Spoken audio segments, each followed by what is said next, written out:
अध्यक्ष महोदय, सदस्यांनी खूप चांगल्या सूचना शेतकऱ्यांविषयी त्यांनी मांडल्या.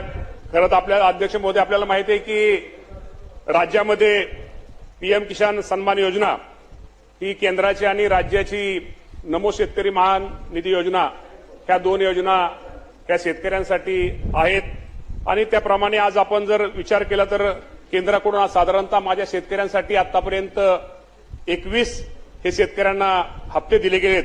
त्याची एकूण सगळी जर रक्कम जर विचार केला तर साधारणतः 39,309 कोटी एवढी रक्कम ही केंद्र सरकारने माझ्या महाराष्ट्रातील शेतकऱ्यांसाठी त्यांनी ती दिलेली आहे. आणि महाराष्ट्राचा जर आपल्या राज्याचा जर विचार साधारणतः एक हप्ता साधारणतः 1814 कोटी रुपये. मगाशी जे आपल्या सदस्यांनी जे विषय विचारला की त्यांच्या सोलापूर जिल्ह्याचा त्यांनी विषय विचारला तर सोलापूर जिल्ह्यामध्ये साधारणतः 6,99,000 लाभार्थी पात्र शेतकऱ्यांपैकी साधारणतः 6,82,000 शेतकऱ्यांना आतापर्यंत आपण त्याचा लाभ हा दिलेला आहे.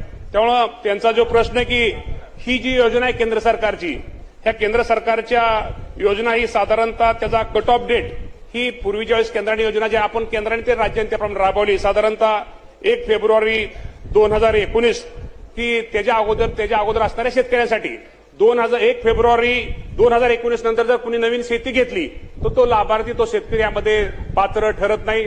आणि सदस्यांची भावना आहे बरोबर आहे की त्या 2019 नंतर फक्त वारसाला एखादा मृत्यू झाला तर वारसाला त्या योजनेचा लाभ घेता येतो, परंतु ज्यांनी नवीन शेती घेतली किंवा नवीन ह्या गोष्टी घेतात तो त्याला लाभ होत नाही.